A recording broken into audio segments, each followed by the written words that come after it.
than being too dark. Yes, All ma'am. right, guys, welcome. We are so excited. This is episode 18 of Stall Talk. Stall Talk's a little show we do every Tuesday, and we have a really cool guest today. I've waited for so long for this week so that we could coordinate with her schedule. I want to take you back to November, Waco, Texas, WPRA finals. It was so cold. It rained. We had a huge drought in Texas, pretty much, the whole summer, and big hay shortage. Well, it seems like the heavens just opened up and it all poured down on Waco, Texas that weekend of WPRA finals. And the bubbliest barrel racer in the WPRA made my whole week. It didn't matter that it was cold. It didn't matter that it was pouring down rain and we were all freezing. I was walking back up this huge corridor to the alley. We were getting ready to produce the top 15 challenge. And I thought, I should take an opportunity to interview some of these barrel racers. What a godsend. I run smack into Pascal Sylvain, and you had just made your run. So you were in the finals. You made it to the short go of the permit race, correct? Yes.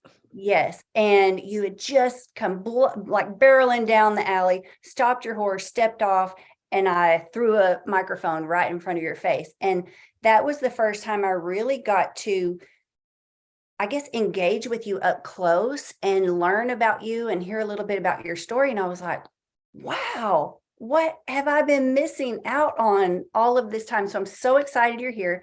Pascal Sylvain and my co-host, Martin Patella of lifeenthusiast.com, our moderator, Lori Roth, and we've got some interactive members here from Stall High. Welcome, everybody. Pascal, have you always been so bubbly? How do you do it?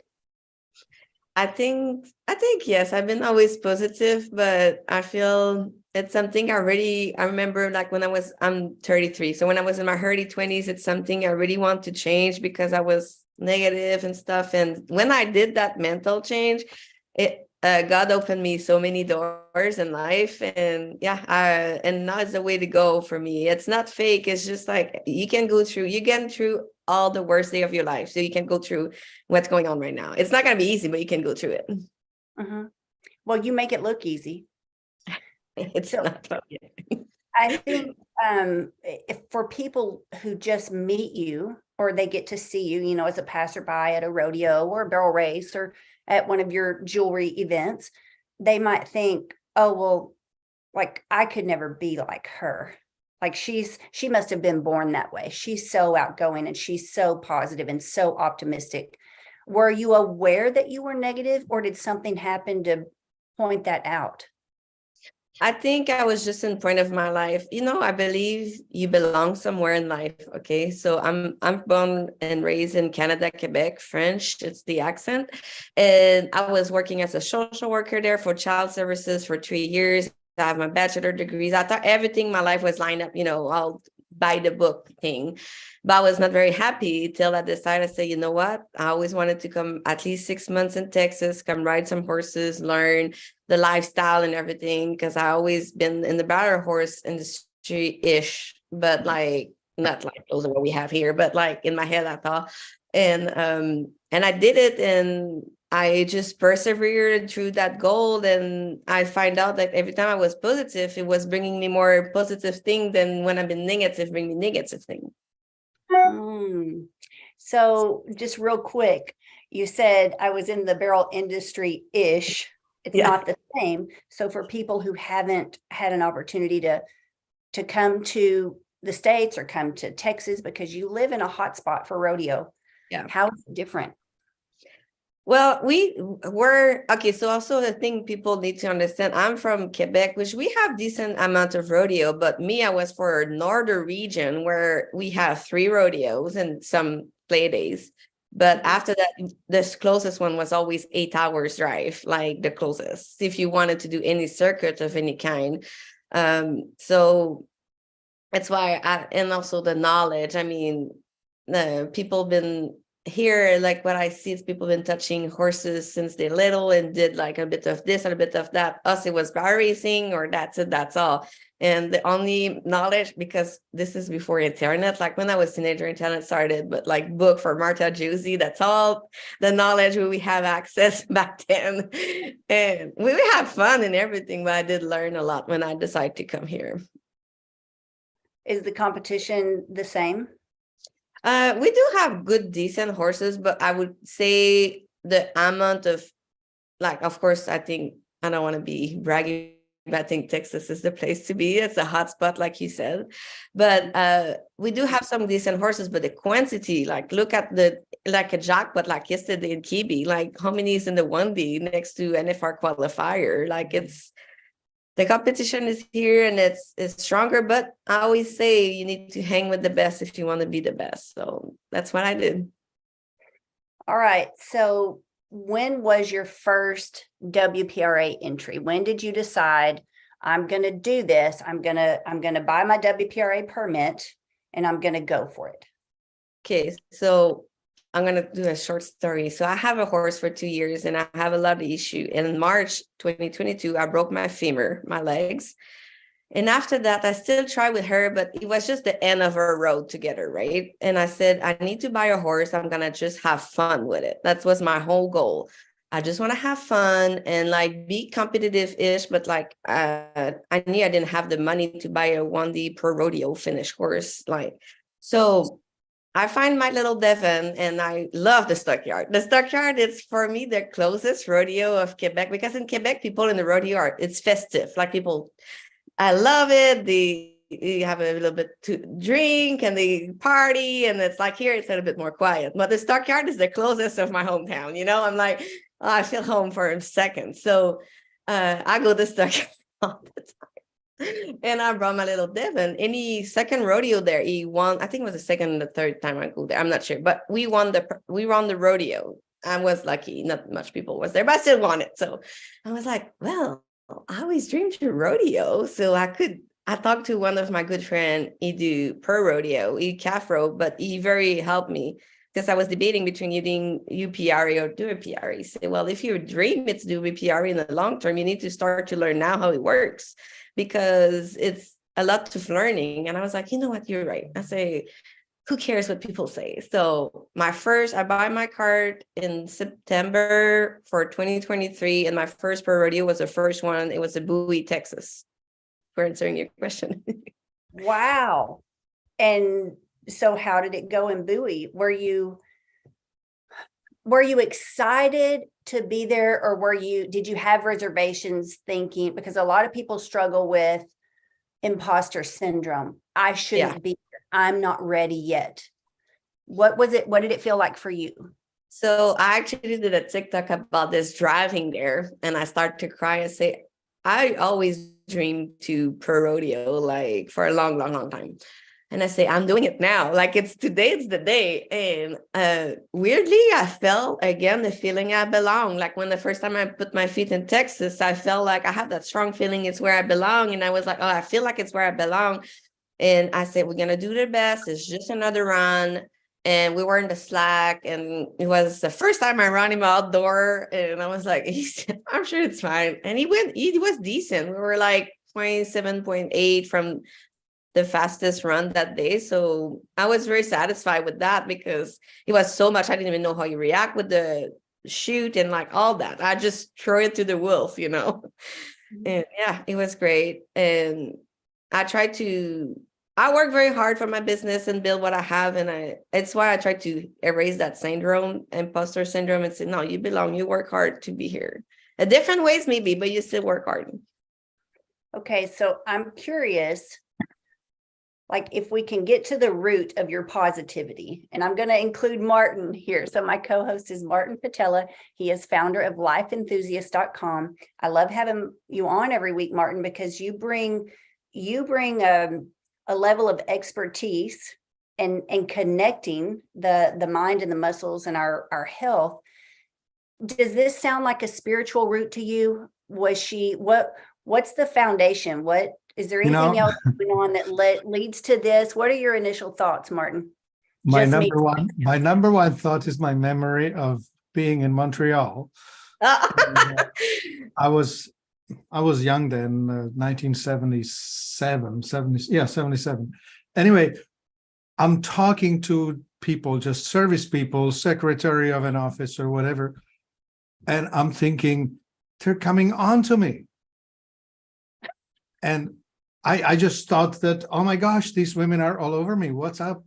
And then I realized, no, it's the culture. They are just friendly. They're warm. They just are welcoming. They just are,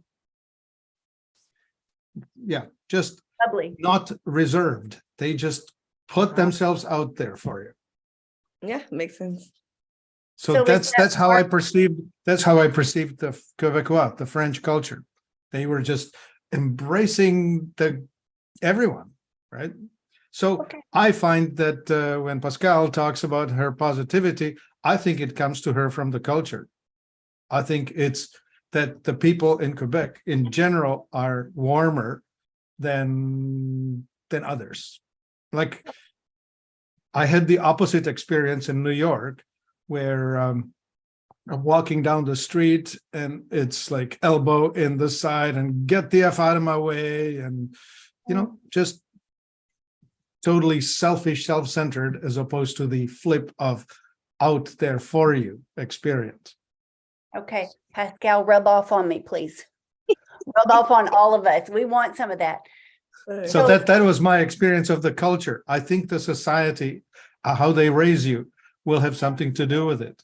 And you've discovered it with horses, how you train them, right? You get back what you put in. Mhm. Yeah. And I think with children, it's the same thing, right? If you get nurture and care, you will be self-assured more so than other ways. I mean, you can have negative experiences, especially when you hit high school. You will come into this terrain where it becomes very competitive and very negative, especially for Pascal's generation. I mean, this growing up with Facebook and whatever else on the phone, it has to be the hardest thing possible, Mhm. right? And Pascal, you mentioned that Cowtown was the closest reflection of your home environment. So do you feel like your culture helped prepare you for success?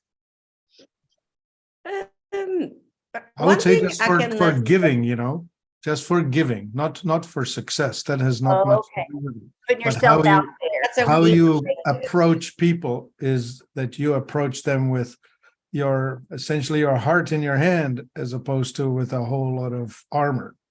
Yeah. I trust, like, and that makes total sense, because I try to give the benefit of the doubt that everybody have good in them. Of course, I'm going to protect myself in a way, but like, I try to think everybody think positive all the time, I guess. That makes total sense. I'm agree with this.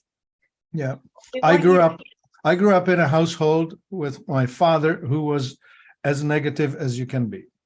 He always pointed at people and saying, you watch, he's going to steal something, or he's going to fail, or whatever, right? And of course, every one of us will have a bad day. We will either be caught in a little lie that we'll try to fix with a bigger lie, or whatever it is that will do wrong instead of doing right. Yeah. And so he would always just wait for someone to fail, say, see, I told you. Yeah. That And makes it's sense. hard. It's hard to get out of a negative rut. So Martin, you talked about that before, like the mental rut that we can get in. So Yeah. Pascal, I do applaud you for making a decision to get out of whatever rut you were in, and not just changing your mindset. You changed everything. You changed your location, your lifestyle, My your language. employment. I didn't speak English when I came here. I mean, we don't have any excuses anymore after we get to know you and see you. And I just want you to distribute your joy where you go. Like, take Cowtown with you. Make every And place Cowtown. On this line of subject is something that's very important. Like, something in me, I struggle, and now I give me forgiveness, and I hope I can give that message out. It's like, sometimes I'm like, well, I'm too old, or I started too old, or blah, blah, blah. When I don't think age is a factor. It's if you want to do it now, because we have one chance on this earth.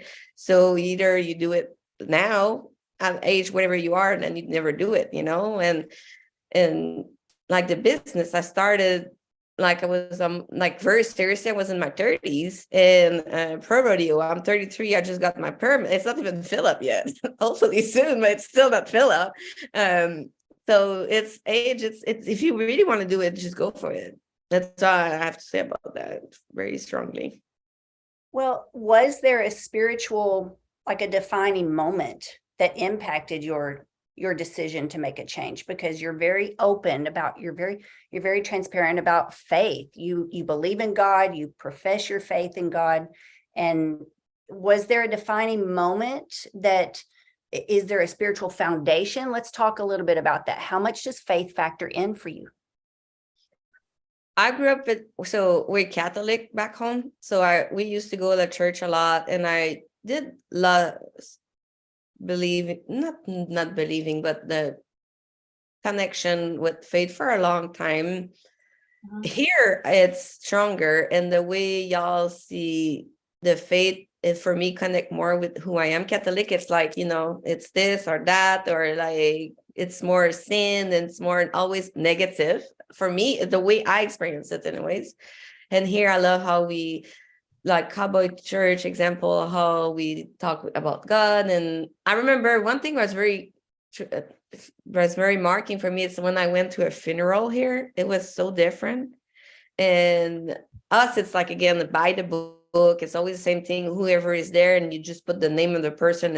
That's unpersonal. And this, when I came here and I see how personal it is, and how you can be personal in your faith here. I should talk about it. Yeah. It's where I recreate my connection with God. And I also have a accident. Like I should probably, like I've been lucky. I wasn't with my truck, and I stay alive. And it's where for me was like, okay, God is real, and God want me here. What you're going to do with your life. And you need to stop losing your time, because I was in the past of a lot of struggle. And it's where I just pick up all the pieces, and I went strong. And I never stopped working every day for my goal since that accident. And it's when I was like, God wants you here. What you gonna do with that life? You're gonna waste it, or you're gonna keep going what you want to do? But you need to work, you need to put stuff in place. Not people that look my life, they see how as a business go well, and she pro rodeo, and she buy a horse, and it looks so much fun. But I struggled, and I worked very, very hard for years. Like I worked at the casino after that for 90 days straight, just to be able to buy a truck, to pull my horse trailer. Like I wasn't, I bet, and it's okay. It was a part of my journey, and I don't want nobody to take pity of it, but just think about the goal. And now I embrace the journey too, because this makes me who I am right now. I can smile, and I go to that WPRA final, and then my horse trip, actually, when you saw me, and I was so still smiling, because I was like, hey, I'm here. Like, what's the chances that, like, if I would have not worked hard, I would have never been stepping in this final ever. So Yeah. The show. And You know, only I'd got like your to- permit last March. That is remarkable. Go ahead, Martin. I'd like to plug in the story of the transplant, of the immigrant. Okay. When you take yourself out of your culture, wherever you grew up, whatever you were, because you want something, you go after what you want. You go for better. You come with a lot of energy, because you gave up all the stuff that made you what you are, and you're transplanting yourself someplace new. And you need to work probably a lot harder than others. But at the same time, once you get this going, it's like a momentum, right? Like you just start having to build. And I mean, the story is replicated a million times. You hear it from all over. Immigrants and children of immigrants tend to do better than the people who grew up in the town. Aha. Well, Because they have a lot to accomplish and a lot to prove.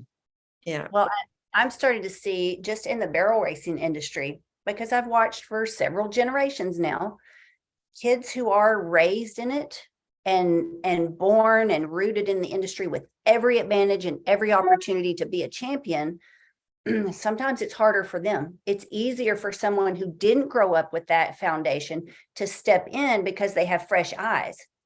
They're not under the status quo is hard, and they do have to work harder to fit in because, Pascal, I think you'll agree, it can be cliquey. Yep. Like you I can And feel the ones that are in it are taking it for granted. sometimes I believe that is very much true. And it's the status quo that's not working for us. Number one, we're not always willing to look and see and admit that it's not working. And if it's working like right now at this level, why change? So I think it's really hard to unlearn, to take responsibility and unlearn things. Whereas somebody who steps in new for the first time, they don't have the struggle of unlearning the wrong ways. You can step in and start fresh. So Pascal, Martin talked about momentum. Once you get going and once this momentum builds, when you had that accident and you seem to have like an awakening of your faith, how long did it take before you started seeing results of your transition, of either your prayer or your mental mindset? When did you start to notice that it was working? So I talked with someone very close to me, and because I told her, why am I not dead, blah, blah, blah, stuff like that. And she already talked hard to me. And that conversation, and the same day, like the 24 hours, I feel like, and I finally say, I told myself, God wants you here. And I get up and I work to get out of the situation I was stuck in, build back what I have. And it went pretty fast. And every little reward, like you see, hey, I saved that, like I have a goal, like I make a plan. And with I have hand goals, like I have goals, it's still so many, but every goal have a little plan and a little step-by-step thing and a bigger word and a step-by-step thing, like everything go by step. And it's how I work it. Like I was looking at I still look at those big goals I see in my future, but I go step by step. You cannot go there to there. Did you have someone mentor you? Did you have, like, how did you know to break it down into little steps and treat it, as obtainable goals, so you didn't get lost in the weeds, so to speak? I watch a lot of podcast. I listen to a lot of podcasts, YouTube, self-development.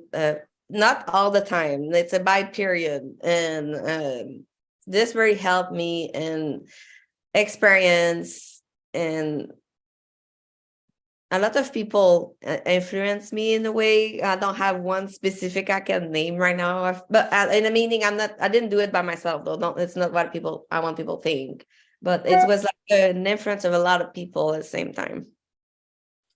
Let's talk about finance. Yeah. People want to know how do they get to where you are? You talk about this horse. Now, you mentioned before you started telling us about Devin, that's the gray horse we see you on, right? Okay.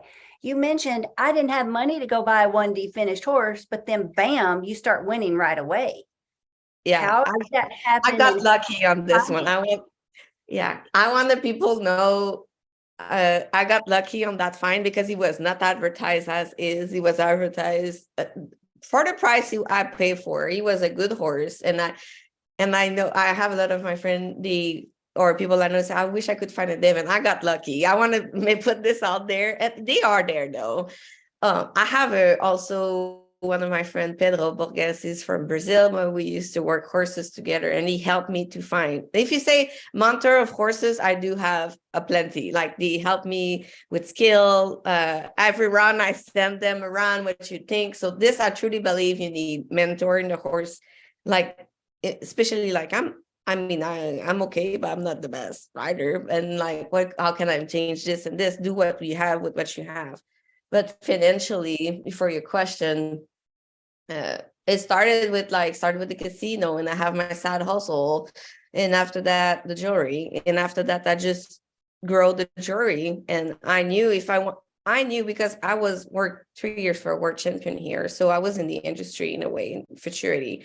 And I saw all those rich kids. having all the money in the world and do nothing with that. Like they could have went everywhere. The parents was ready to pay. Some did, but some, it was so ended to them that didn't take the chance, or maybe it was not what they wanted to do, and it's okay.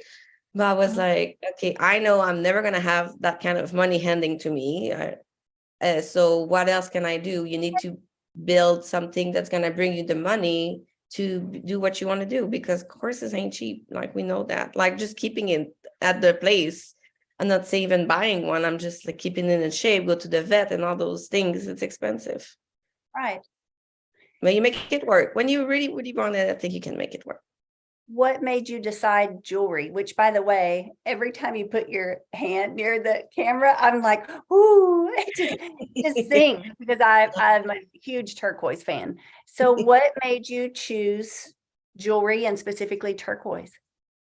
So I started 2012 in Canada. When I finished my degrees, I even started a master, but it was not, because in the winter you can do nothing. You cannot ride your horse. Where I was, we didn't have cover arena.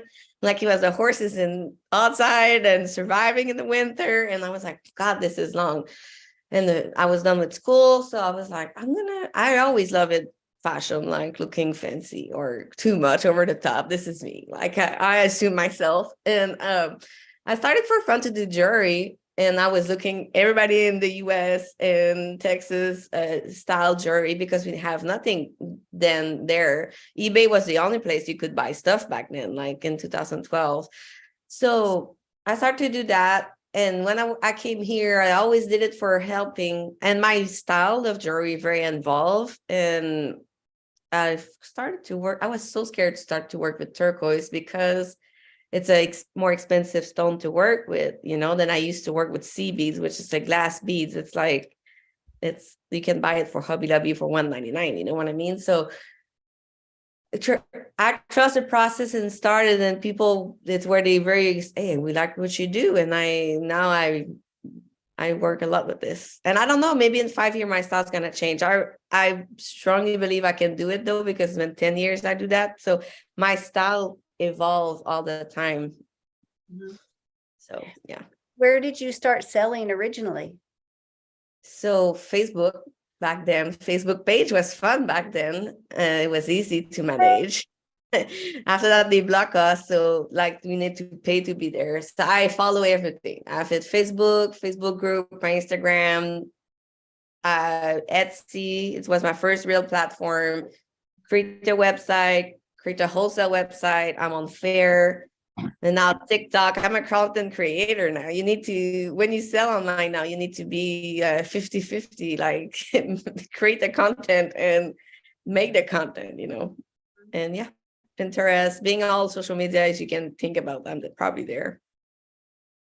When do you sleep? I sleep. I don't have kids and I don't have a husband. So I am not perfect and my house is a mess. So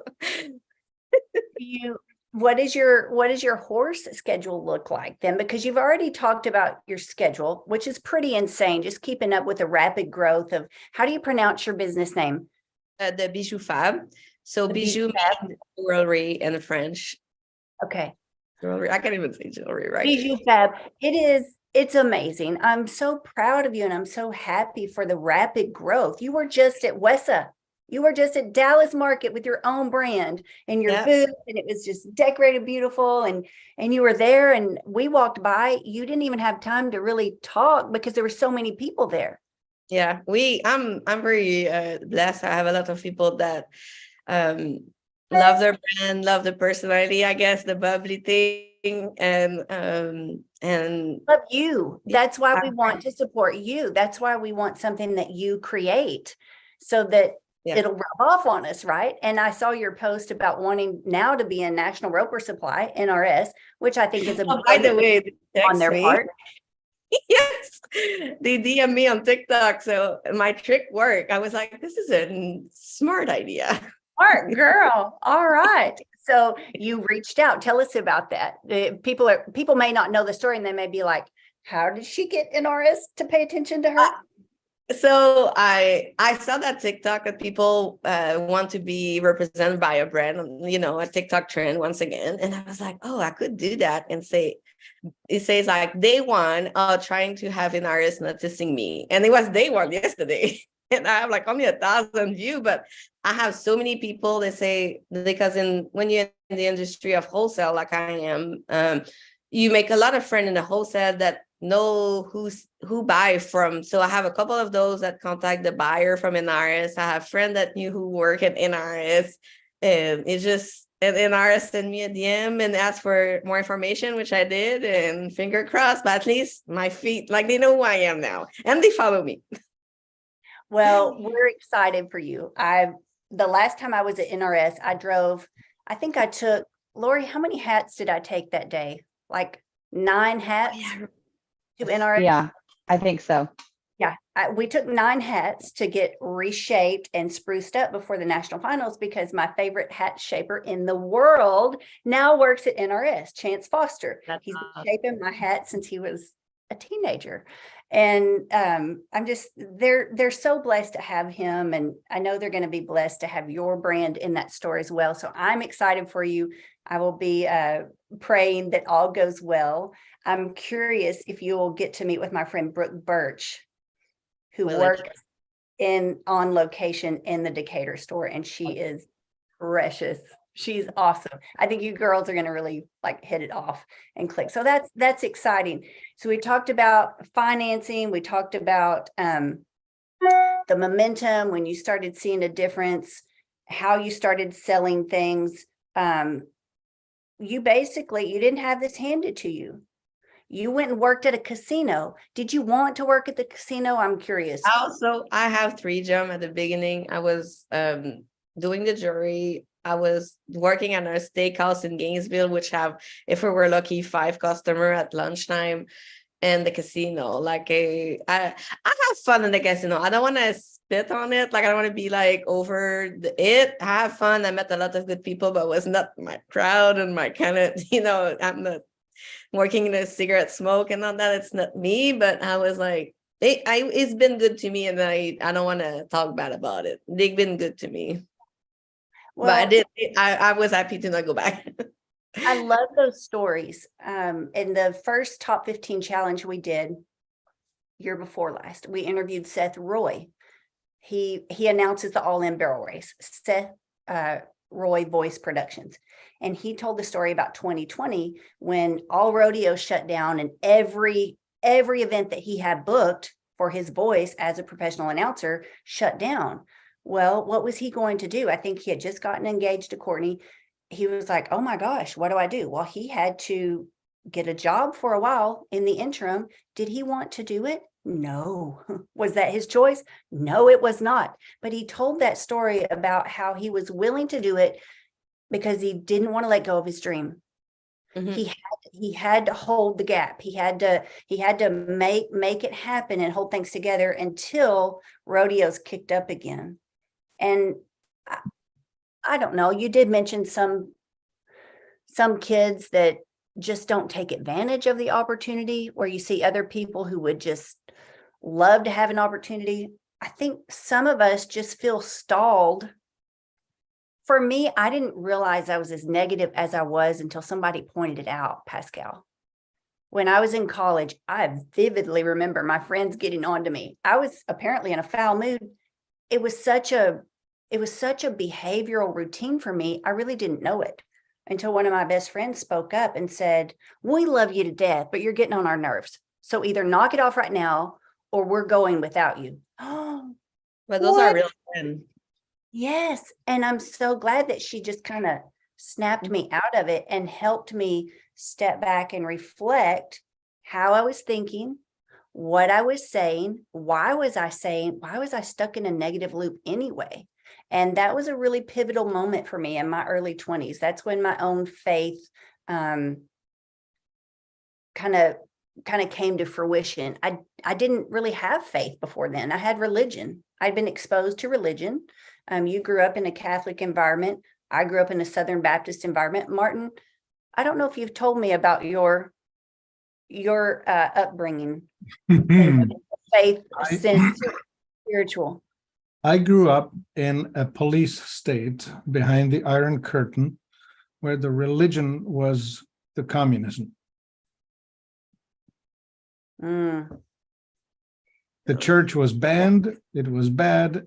And yet, believe it or not, I ended up growing up studying Buddhism, yoga. I grew up, I mean, my mom is a Holocaust survivor, Jewish.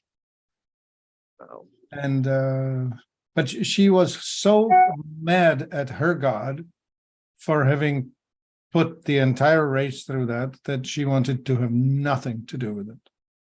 And yet in her childhood she was, she was part of the Zionist childhood movement and whatever.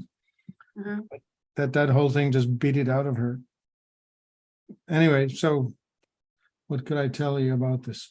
I was raised in scientism, the religion of science, Mhm. which I totally reject. Why do you reject it, Martin? Well, you see, religion is what's left after spirituality leaves the room. Say that again, please. Well, religion is based on rituals. And Pascal talked about that. The Catholic Church is really big on rituals. They have established the Mass is done this way, and you stand up, you say this, you sit down, then you da da da da da da da. It's like a rock concert where the audience sings with the rock star, except it's prescripted. Mhm. And there's very little spirituality itself within it. You don't get closer to God. You just simply do your ritual with your neighbors. Mm.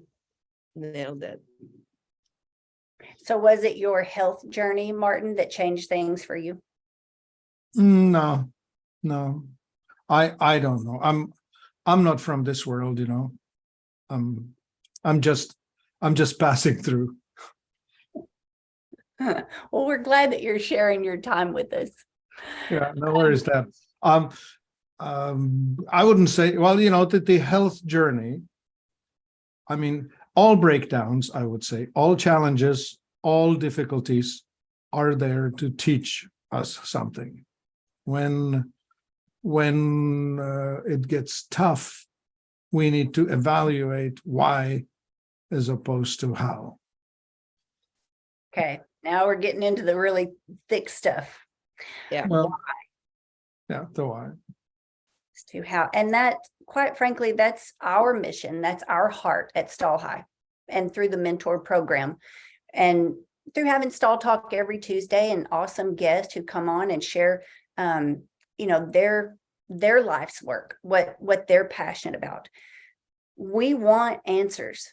When you don't have answers, there's a passage in the Bible, there's a scripture that says, "My people perish for lack of knowledge." That's when we get stuck, because we don't know what to do next. And instead of asking why, like Martin just referenced, we ask, how come?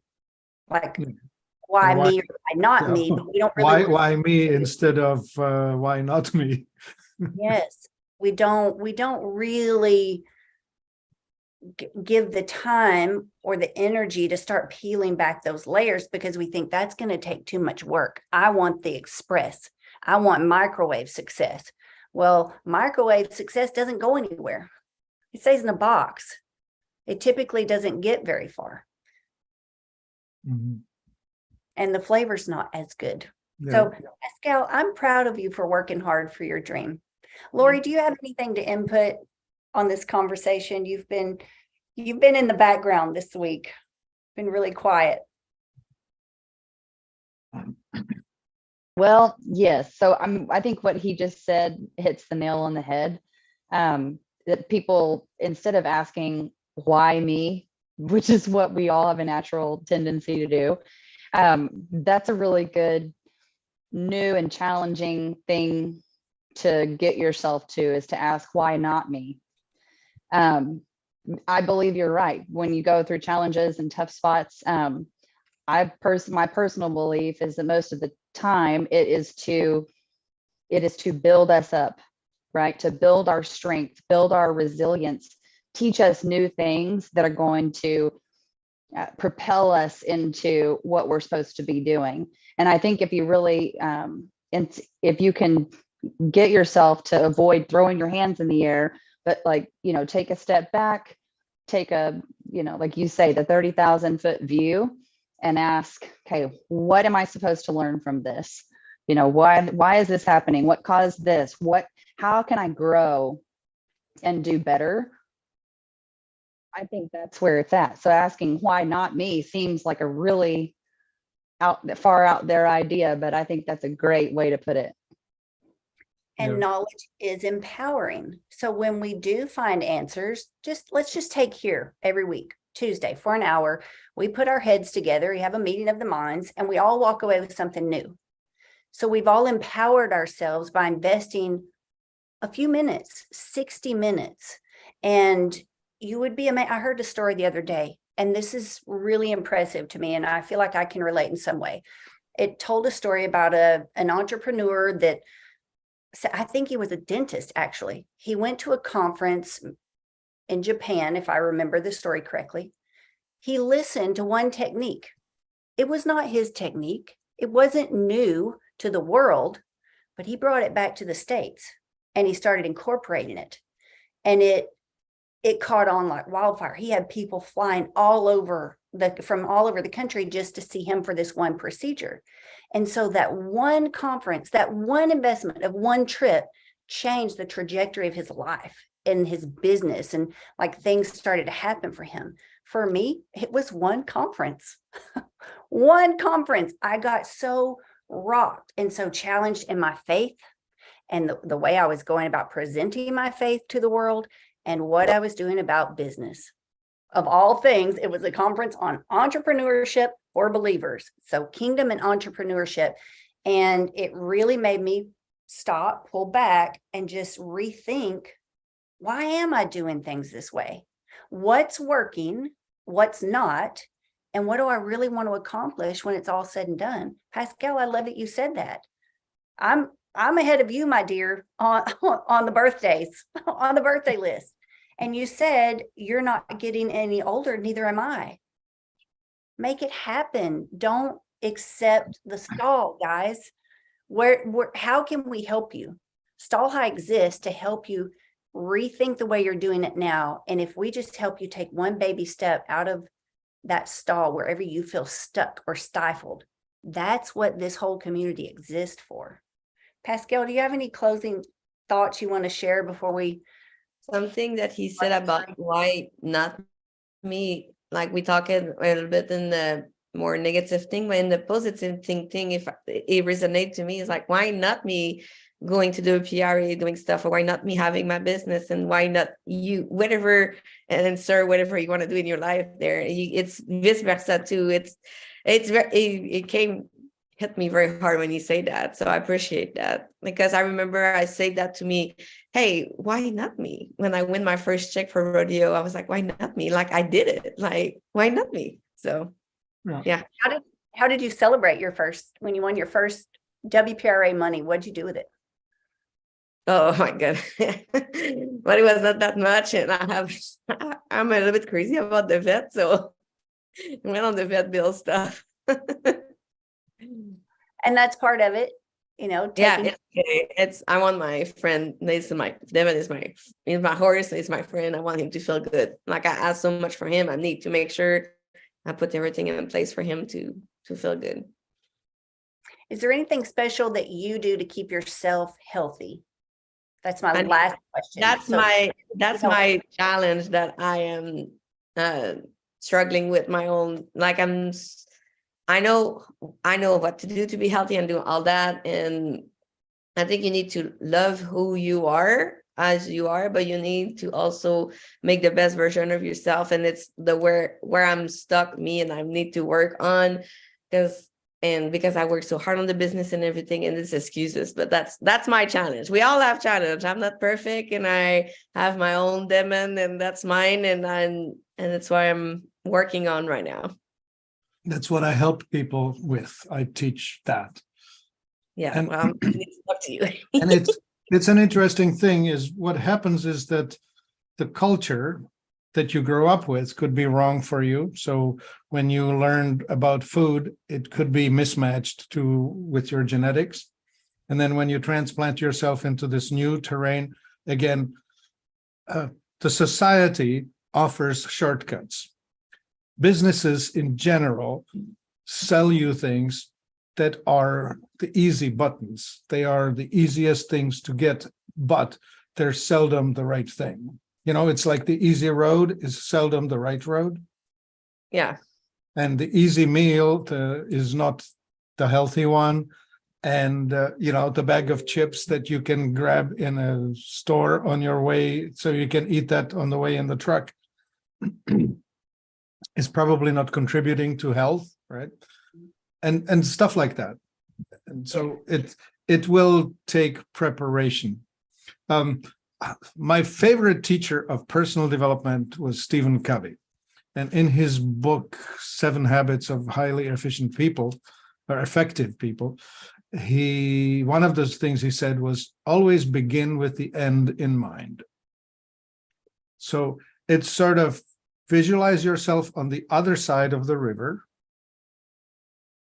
being the whatever's between you and where you want to be, and then build your bridge back, like in your mind, right?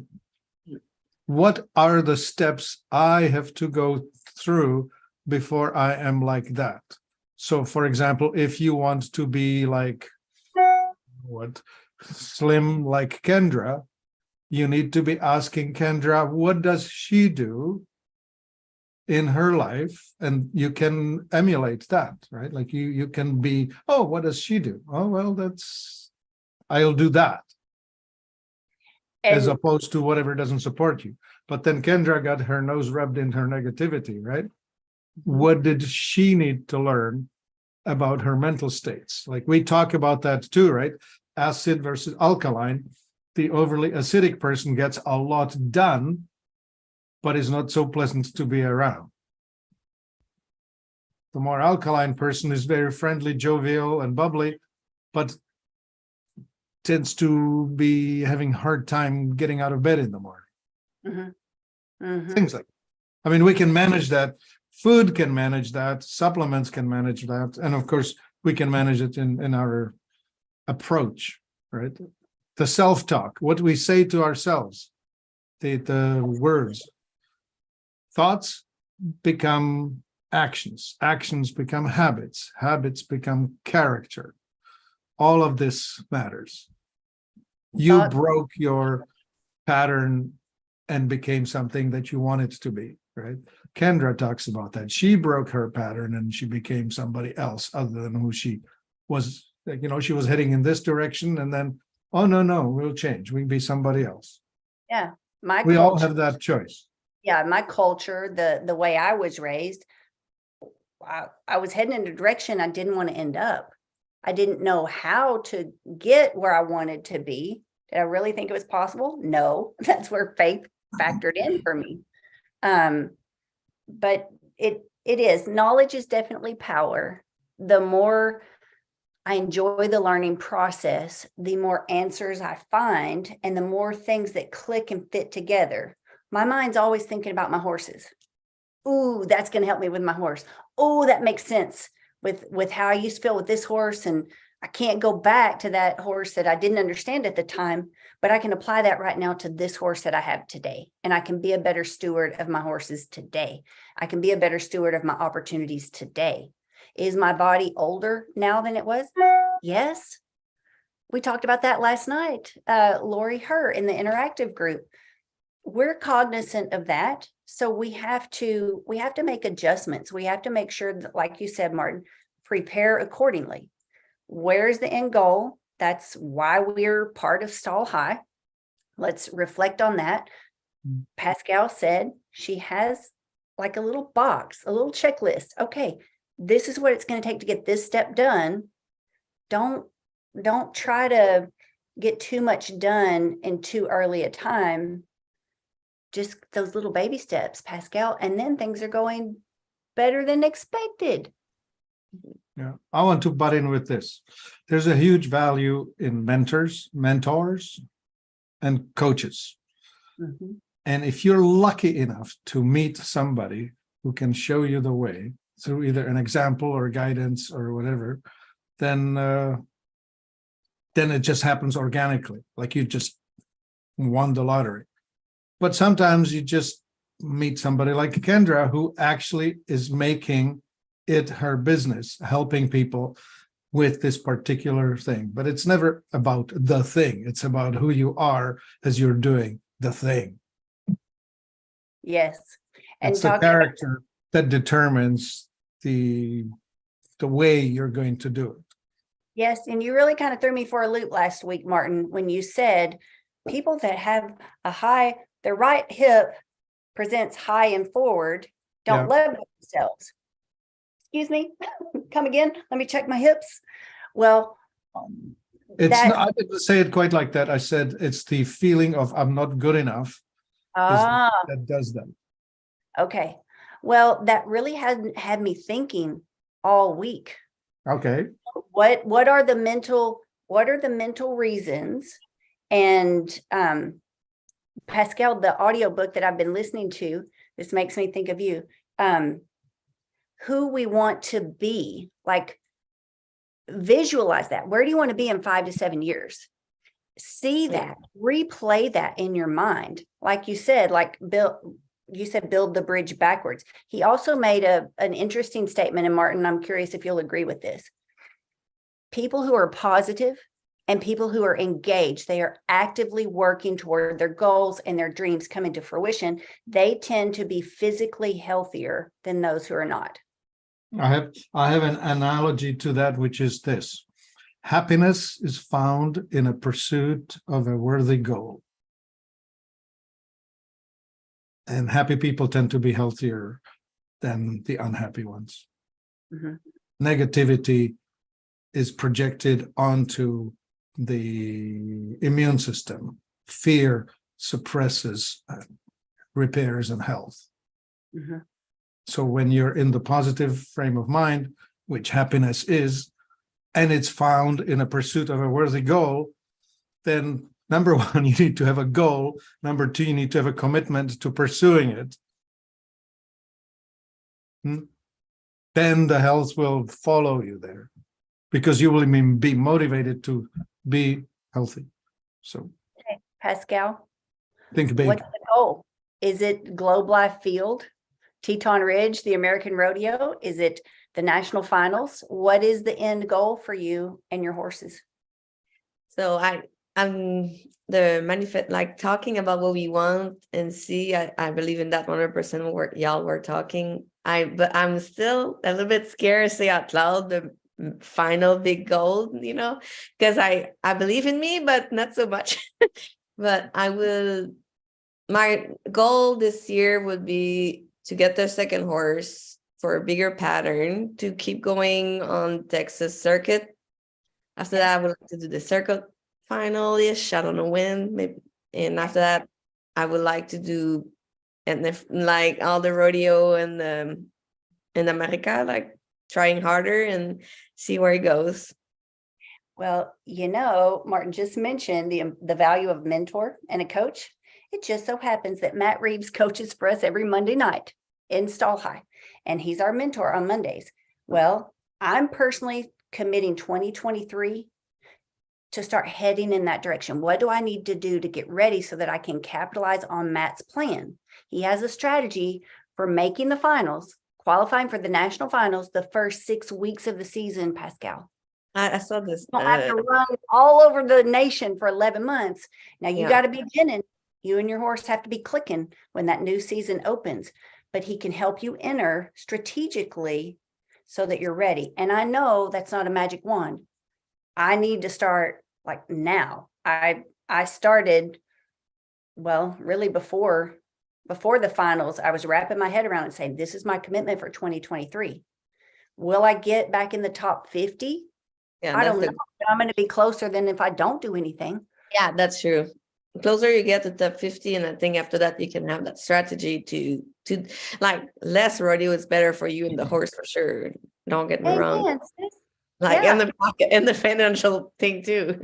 You can buy another one and go do some ruby buckle, something else. That's right. Well, thank you so much for spending time with us today. I know you've got a lot on your plate, a lot of jewelry to make, and Yes. bijoufob.com. Yes. Yes, for retail, yes. And if you know someone that owns a store like NRS, we also have close to 3,000 stores that carry our brand now. Woo! That's fantastic.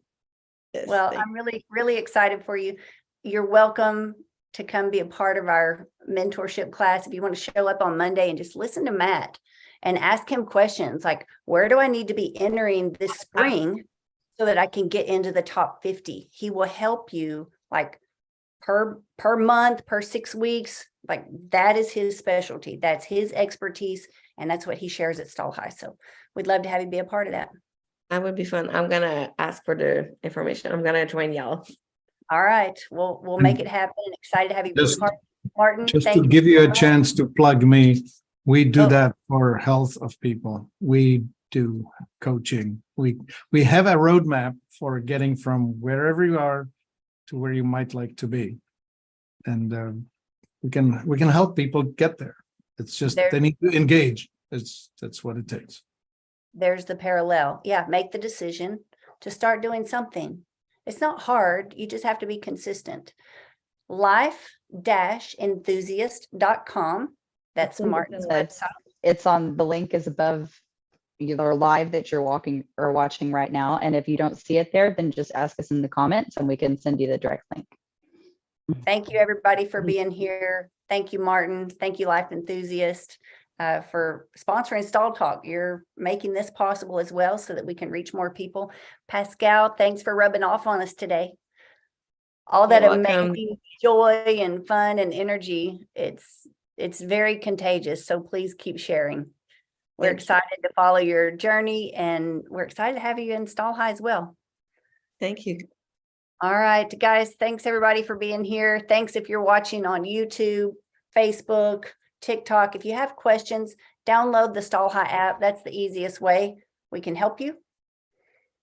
And from there, just contact us. If not, we'll see you again next Tuesday. Everybody be blessed. Have a great day and I'll see you soon, everyone. Thanks again, Martin.